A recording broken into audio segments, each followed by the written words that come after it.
现在的街道可真宽呀，上下6车道。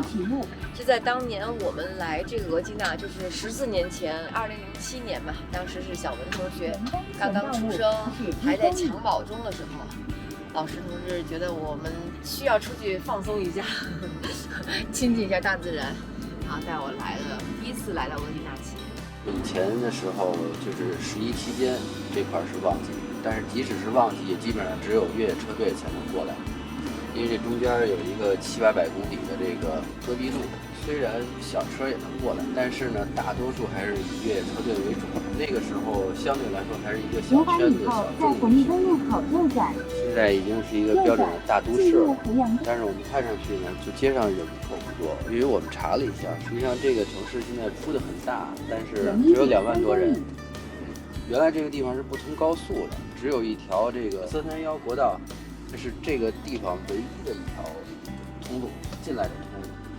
然后你要冒着就是700-800公里，然后周边连加油站都没有这种状态。哦，对，我们当时还为了这个买了一个油箱，对吧？买了油桶，不是油箱，买了一个油桶，然后加满了油放在后备箱里备着，备着没有地儿加油的话，就给自己补给。对，其实中间有一个兵站，叫乌里吉兵站。哇，你记性怎么那么好？这个兵站理论上是可以加油的，是一个就这700公里戈壁路的唯一的补给点。有多个违法拍照，所以大家为了保险起见，还是在备一箱过来。从这儿开始就是进入景区了。所谓这个景区就是这个国道上，不知道他会不会拦起来收票，也可能。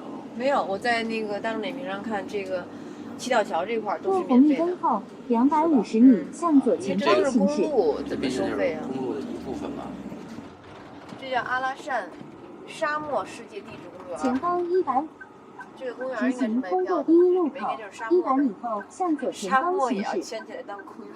当年这些都是随便进的，因为毕竟就是相对小众嘛，只有一些爱好者来到这些地方。现在当然了，来的人多了。前方行驶。内蒙古阿拉善国家地质公园还专门立了这么一个方尖碑，2007年9月立的，咱们是2007年10月来的。这是真正的老国道的样子啊！现在大家到这边来都是走高速，京新高速直接过来的。因为京新高速这个到哈密的那个路，这边是中间的一站，这样其实也挺好的。原来我们来的时候，我曾经当时都有设想，我说我们到达这个额济纳旗，然后呢，我们再直接往新疆去。在当年是不通的，这条国道到这里就断掉了。如果说我们要是想去新疆的话，必须退回去，然后从银川底下再绕过去。现在你看京新高速一修，直接你到新疆，到哈密，到这额济纳旗富阳林，就可以踏踏实实的玩一下，休整一下，然后再奔新疆。这个看叫景郊专用停车场，外部车辆请容入内。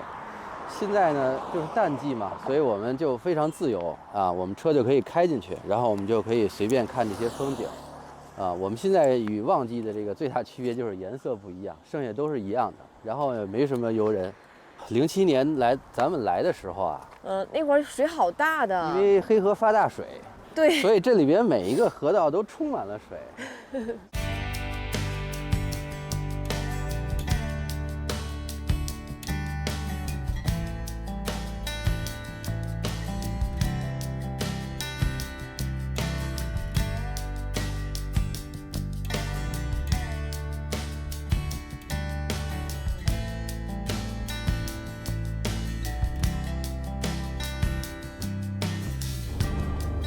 开车往林子深处去探寻一下。我们走着走着越走越深，然后呢，本来想看看，哎，他给咱们让道了，咱先跟他弄对，别一直跟他车行已重新规划路线，新路线途经331国道，600米后掉头。哗啦起，我们越走越深，然后现在的这个路已经变得很窄了。哎，大家都很友好的让道，好。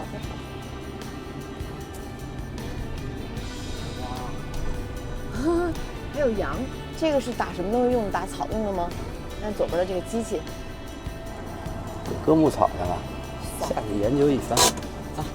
道路的深处有一户人家，有好多的农机，应该是都是用来打草的吧。这个东西不知道是干嘛用的，挺好玩的，看上去还算比较新。等会儿如果能够看见主人的话呢，我去问问他，这是个什么东西。前面是一大片草场，华德牧机，对，应该叫牧机，在牧场上嘛。所以这个应该就是这家人自己的牧场。胡杨林深处的一处牧民人家呀，这个叫什么？牧机。这个叫打捆机。这打捆用的吗？你看刚才那个应该就是主人，他打那个一个方块一个方块，这个牧草，看见了吧？然后呢，他也许是拿去卖啊，就是说他可能是生产牧草的。对，这是他的牧场吗？牧民是那个放牧的嘛，但是他是种草的。你看那个场主割了草之后啊，然后这东西应该就是，我觉得这是播种的或者是浇水。这写着呢，播种机是吧？这个是播种的，这个应该是平地的，就是。那你是犁呀，平地用的。耙子嘛，就是大耙子嘛。旋耕机，对吧？这个跟它是一样的，这是老款的，这是新款的。老式新式。这个就是一个纯耙子，这里边有一个炫土的，看到了吗？他把土给炫松了之后，然后再把它耙平。这个东西，这个传动轴在这儿呢嘛。它这里边是把这个土打松，打松之后，然后再把它炫平，然后用这个拨草籽儿，种草，种草之后呢，那个应该是割草的，那个滑翔翼，那个是割草的，拽着过去之后，唰割草，割草这边呢，把这个机器推到这个路上，拿铲子，打捆，把铲子放到这儿，这个叫方捆打捆机，知道吧？打出来的一个一个的，就堆完之后，堆到这儿，一个一个一个，就放在路边就地下了，然后再开着拖拉机过去，一个搬上去，一个搬上去，一个搬上去，一个搬上去，弄了一车。刚才这个老哥带着这一车，牧草，出去就卖了，所以你看是不是特别有意思？这就是说什么进景区和进村庄的区别。对于我们来说啊，如果只有景区，那我们就进景区；如果可以选择进入当地的这个社会，进入当地的这个环境，我们就会选择进村庄。那恰好这不现在没有人，如果有村民在这儿，如果刚才那老哥在这儿的话，哎，我愿意跟他去聊一会儿天儿。这种旅行体验其实是更好的。当然了，你既进景区也进村庄也好，有更多的时间。你看，就为了这个几户的这个牧民也好，农民也好，其实这边这个村庄没有太多户人家的。但是你看，这儿都有小柏油，从那边大路到这边小柏油。门关上了，铁栅栏关上了。从那边大路到这边小柏油好几万。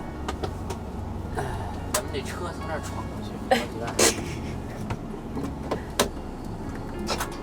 老师同学又要自己去开闸了，要重温一下当年关水闸，然后过漫水桥的这样的一个场景。